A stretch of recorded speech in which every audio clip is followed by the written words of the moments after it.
আমি বলবো বাংলাদেশের সমস্ত সচেতন মানুষ আবার প্রয়োজনে রাস্তায় নামবার জন্য, কারণ বারবার মানুষ রক্ত দিয়ে তার গণতান্ত্রিক দাবিগুলি সামনে আনবে এবং সেই রক্তের উপর প্রতিষ্ঠিত কোনো সরকার আবার সেগুলোকে পিছিয়ে নিয়ে যাবার চেষ্টা করবে।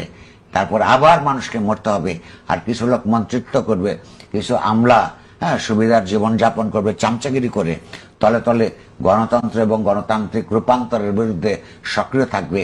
এইটাকে প্রতিহত করা অত্যন্ত গুরুত্বপূর্ণ।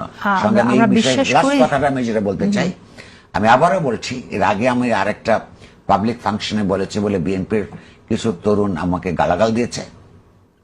আমি বলেছি বিএনপির এই নেতৃত্বের একটা বিরাট অংশ কারাগারে থাকবার কারণে, আরেকটা অংশ বিদেশে থাকবার কারণে এই যে টপাটপ লাশ পড়া, মানুষের সংগ্রাম রক্তাক্ত হয়ে যাওয়া, এগুলো নিজের চোখে দেখবার সুযোগ পাইনি বলেই আসলে সেই দুটো মাস জুলাই আগস্টে কি হয়েছিল, মানুষের আবেগ, মানুষের লড়াকু সংগ্রাম, মানুষের চৈতন্য, বিকশিত চৈতন্য, তার আকাঙ্ক্ষা, এগুলো বুঝতে পারে নাই।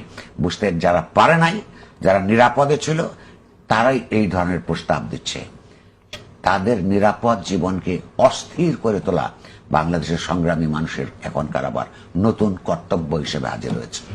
আমরা বিশ্বাস করি যে যে প্রস্তাব দিয়েছে সেখানে আলোচনা হবে, এবং আপনি যে কথাগুলো বললেন সেটা আসলে সরকারের যারা নেতৃস্থানীয় আছেন তারা এটা নিশ্চয়ই তাদের নজরে আসবে এবং তারা ভূমিকা নেবেন, সেই আশাবাদ আমরা রাখতে চাই।